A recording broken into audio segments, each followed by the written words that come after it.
جمال الوجود بذكر الإله. نماز گنجی است بی‌بها. به نام عزت پاک با عرض سلام و ادب و احترام، عیسی علیه السلام در حالی که کودکی در گهواره بود، خداوند بر او نماز خواندن را وصیت نمود. خود تصور بکنید، کودکی در گهواره می گوید خداوند مرا به نماز گذاریدن وصیت نمود. نماز این رابطه بین بنده و پروردگار است. نماز این قدم اولین انسان به راه صراط المستقیم، یعنی راه راست است. انسانی که در یک روز 5 وقت نماز می گذارد، این صله بین او و پروردگارش می شود و در هر رکعت نماز خود از خداوند طلب کرده می گوید اهدنا الصراط المستقیم، یعنی پروردگارا مرا به راه راست هدایت بفرما. راه راست چیست؟ راه راست این راه است که در آن شرک و خرافات و عاق والدین نیست. راه راست این راه است که در آن مردم آزاری نیست، حق مردم خوری نیست، مردم فریبی نیست. راه راست این راه است که در آن غیبت و تهمت و دروغ نیست. راه راست این راه است که در آن شراب نوشی و نشأه‌مندی و زنا یا قمار نیست. راه راست این راه پیامبران است، این راه اولیای و صحابگان و علما است. راه راست این راه است که در آن رضاگی پروردگار ما است. راه راست این راه است که ما را به جنت میبرد. راه راست این راه است که ما را از عذاب دوزخ نجات میدهد.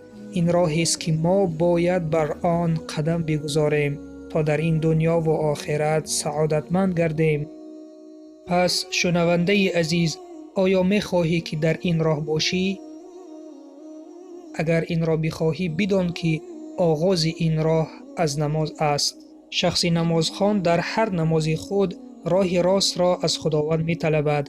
انیق است که او در این دنیا رستگار می‌شود، خداوند او را موفق می‌گرداند. تصور کنید که اگر انسان علاقه بین خود و خداوند را بکند، دیگر برای او چی می‌ماند؟ آن علاقه‌ای که در یک روز یک چند مراتبه می گفت پروردگارا مرا به راه راست هدایت فرما، پروردگارا مرا به راه راست هدایت فرما. اگر این علاقه کنده شود، برای انسان چی میماند؟ به همین سبب همه پیامبران به خواندن نماز وصیت کرده بودند. نماز ستون دین است. همه پیامبران و امتانشان را به نماز دعوت می کردند. پیامبر ما صلی الله علیه و سلم در وقت سکرات موتشان امتانشان را به نماز وصیت می کردند. خلفای راشدین نیز چنین وصیت می نمودند. وقتی که حضرت عمر را در نماز خنجر زدند و آن حضرت بیهوش شدند، وقتی که به هوش آمدند، ناوابسته از این که در حالت وزنین قرار داشتند، از اصحاب می پرسیدند آیا نماز را ادا کردید؟ این چنین حضرت علی نیز در وقتی که به آن کس سوی قصد کردند، ناوابسته از آن که در حال وزنین قرار داشتند، از نماز می پرسیدند، چون همه آنها می دانستند که اگر یک شخص به نماز چنگ زند، وی به باقی عبادتها چنگ می زند. نماز سبب می شود که انسان در دینش استوار می شود و این چنین در تمام عبادتهایش استوار می ایستد. اگر انسان از نماز سهلنگاری کرده به آن اهمیت ندهد، دینش را از دست دادنش ممکن است.